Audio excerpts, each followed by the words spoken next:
kaigsuonan, no? Makita nato or makita nimo nga ang imuhang kinabuhi natabunan na sa mga kalibutanon nga mga butang, no? Or natabunan na sa daotan nga espiritu, no? Na dili ka nimo makita bisan nga nahikahimo kag sa laod sa Dios mingon paghapon ka tama ako, no? Sa ingon ni ana mga kaigsoon, ang imong una nga ang imong yung solusyon nga himuon, balik gyud ka sa Dios. No? Makigsuod gyud ka sa Dios. Kay once manggod makahimo tag sala, maulaw na manggod ta mo mangayo og bisag pag-ampo ba, murag mo tayon ta tubagot pa baka ko. So nanay pagduha-duha. Oo. Sa diha pa lang sa imong pagduha-duha, dili ka katinud-anay. No? So mao na nagikinahanglan mga kaisunan nga pagbalik nimo mangayo sugod pasaylo. No? Tinud-anay nga mga itong pasaylo, biyaan gid niya ang imong sala nga imong nahimo. Kay aron nga tinud-anay pod ang patabang sa imong sa Dios. No? So tinuod gyud yato bagot gyud kaniya sa imong gipangayo.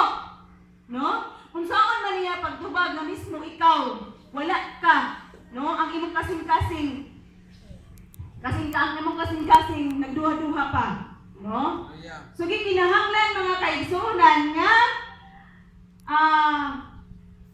ang ato ang pagpangayo or pagduol sa diha sa Dios, gikinahanglan nga bisan sa imong hunahuna o sa imong kasing-kasing tinud-anay gyud nga pagduol, no?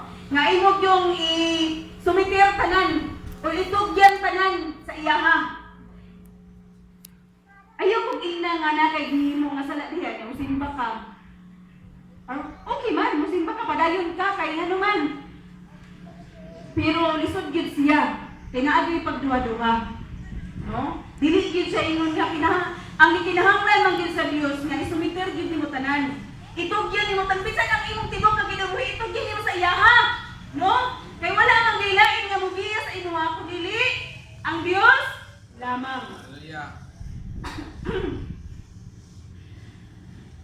Pero mga kaisunan, itong hinumduman, nga bisan pa ni ana, luyo sa ato ang mga nahimo nga dili maayo, or bisan pa nga natabunan ta ni ana mga sala diri aning kalibutan na, hinumduman na to mga kaisunan nga si Kristo, kanunay gyud nagtawag sa imuhang kinabuhi.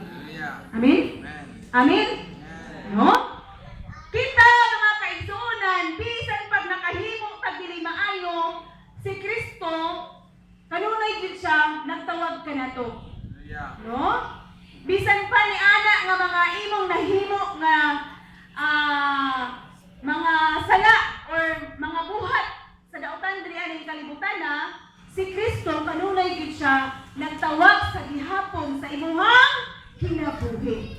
So ingon ana kadako, no, ang gugma sa Dios kanatong tanan. Nganuman, iya gyud ta gihapon gitawag bisan kita maka sa sala. Ano na itong kanta? Bisan ako makasasala, imo akong ipakaway sala, no? So si Kristo na gyud mo oy maka unsa man hatag, no? O kanaang kalinaw sa imuhang kasing-kasing ug sa imong huna. So mauna nga gikinahanglan gyud nga isumiter gyud nato tanan, no?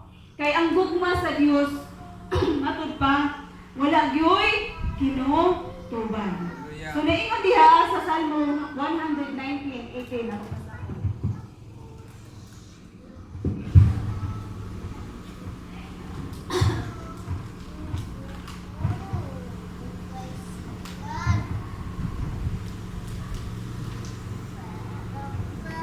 ingon ang pulong sa Dios sa 119:18 siya, mukha ang akong mga mata ang makita ko ang kahibulungang mga kamatuoran dili sa imong balaod.